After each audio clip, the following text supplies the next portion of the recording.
صراط الذین انعمت علیہم، اب اس کی مزید وضاحت ہے، راستہ اس کا ان لوگوں کا جن پر تیرا انعام ہوا۔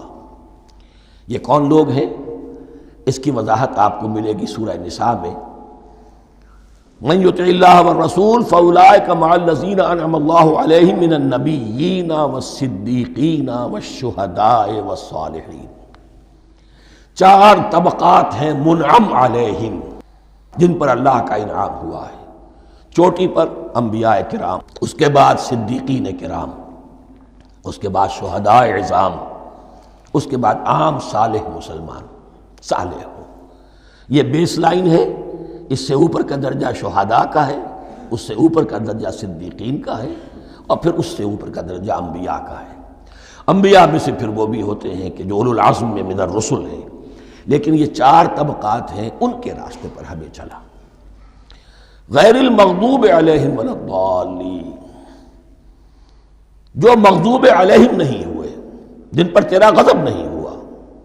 اور غضب ہوتا ہے ان پر کہ جو ہدایت کے واضح ہونے کے بعد ہدایت کو ترک کر دیں، وہ ہے مغضوب علیہم۔ جنہیں ہدایت مل گئی ہو، ہدایت کو پہچان لیا ہو، پھر اپنی شرارت نفس کی وجہ سے، اپنی نفسانیت کی وجہ سے، اپنے تکبر کی وجہ سے، اپنے حسد کی وجہ سے وہ اس حق کو رد کر دیں، اس کو ترک کر دیں، ان پر اللہ کا غضب آتا ہے۔ اور اس میں اس کی بہت بڑی مثال تاریخ کے اعتبار سے یہودی ہیں۔ اللہ نے انہیں ہدایت دی، کتابیں عطا کی، تورات، انجیل، زبور، سینکڑوں نبی ان میں مبعوث کیے، 1400 برس تک نبوت کا تار ٹوٹا ہی نہیں، مسلسل۔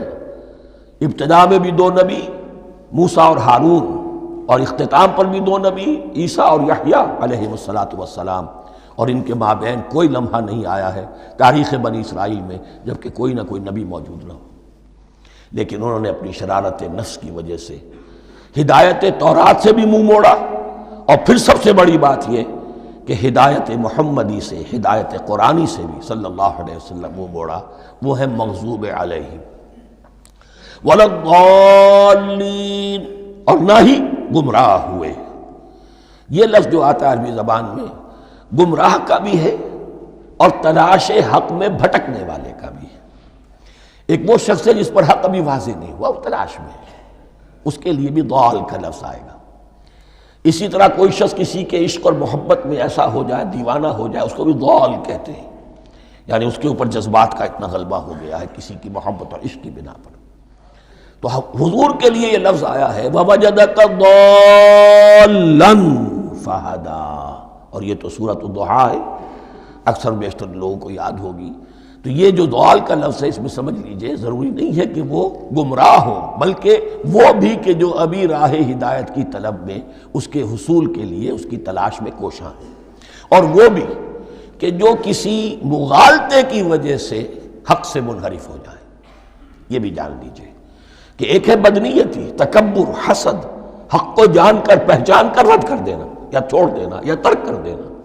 ایک ہے کسی غلطی میں، کسی جذبات کے اندر آ کر، کسی غلو کے اندر مبتلا ہو کر اور حق سے منحرف ہو جانا۔ اس کی جو سب سے بڑی مثال ہے وہ نصارہ ہے، عیسائی ہے۔ حضرت مسیح کو انہوں نے مانا لیکن غلو کیا۔ یہ لفظ آئے گا آگے، لا تغلو فی دینکم، اپنے دین میں غلو نہ کرو۔ جیسے ہمارے ہاں بھی بعض لوگ ہیں جو حضور صلی اللہ علیہ وسلم کی تعریف میں، حضور صلی اللہ علیہ وسلم کے ساتھ اپنی محبت کے اظہار میں غلو کر جاتے ہیں۔ یہ انتہا درجے کو ہو گیا تھا حضرت مسیح علیہ السلام کے ماننے والوں میں، اور اس کی بنا پر انہوں نے تثلیث کا عقیدہ ایجاد کر لیا اور حضرت مسیح علیہ السلام کو اللہ کا بیٹا بنا دیا۔ تو اس کی سب سے بڑی مثال ضالین کی اس اعتبار سے کہ ہدایت پانے کے بعد کسی بدنیتی سے نہیں بلکہ کسی اچھے جذبے میں غلو کی وجہ سے، رسول سے محبت کرنا تو اچھا جذبہ ہے، لیکن یہ محبت بھی ایک حد میں رہنی چاہیے۔ غلو کرے گی تو ظاہر بات ہے کہ اس کے بعد وہ گمراہی کی طرف لے جائے گی۔ تو یہ ہے اس سورہ مبارکہ کا ترجمہ، اور اس کے بعد آخر میں آمین کہنا یہ مسنون بھی ہے، کہنا چاہیے۔